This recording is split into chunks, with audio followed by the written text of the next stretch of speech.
Meghan gone nuts by negative hashtags from media treatment for own struggles with despicable claim. It's impossible to ignore the hate that Meghan Markle receives online anytime she does anything.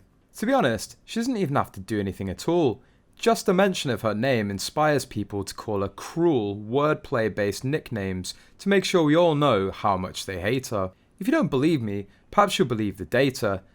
Twitter's analytics service, Bot Sentinel, uncovered a coordinated trolling campaign against the Duchess of Sussex, with 70% of hateful comments stemming from just 83 accounts. This campaign comes from people who know how to manipulate the algorithms, manipulative Twitter, stay under the wire to avoid detection and suspension. This level of complexity comes from people who know how to do this stuff, who are paid to do it. Meghan Markle is another example of a high-profile woman targeted with racist abuse, misogynistic attacks and conspiracy theories on social media platforms. The truth is that the platforms are safer for abusers than the women users, and that has to change. The social media platform suggests possible search terms based on what content other users have been viewing. Meghan Markle and Prince Harry are among royals who are the subject of negative hashtags that Twitter's algorithm encourages users towards. However, Christopher Boozy told that has given anti-fan communities a means to drive hostile content about the royals to the surface. Others contained allegations that could be actionable for libel if printed by a mainstream media company.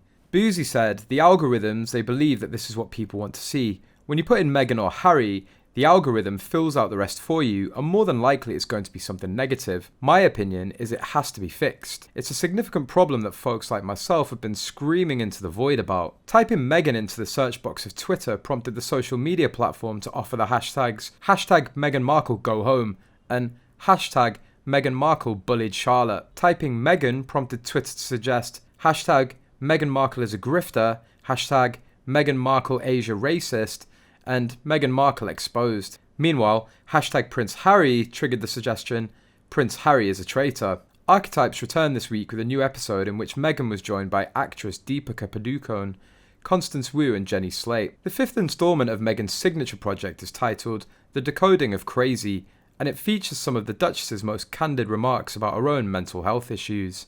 In her discussion with Padukone, Wu and Slate, Meghan opened up about what she calls the worst point in her battle with depression. But the Duchess of Sussex has come under fire for repeatedly pivoting away from her guests' experiences to focus solely on her own. Deputy editor Freddie Gray notes, Meghan's self-absorption is dizzying.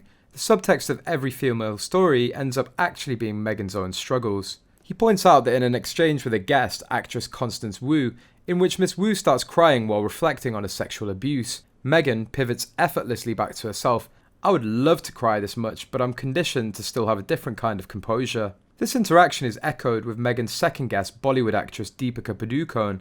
Mr. Gray said, Deepika talks rather candidly about her mental health difficulties, only for Meghan to chip in helpfully about herself again. Sharing his opinion on Twitter, Niall Gardner wrote, another completely pointless, massively egotistical, hubris-filled podcast from Meghan Markle.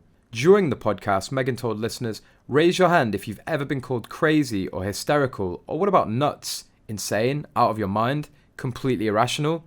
Okay, you get the point. Now, if we're all in the same room and could see each other, I think it'd be pretty easy to see just how many of us have our hands up. By the way, me too.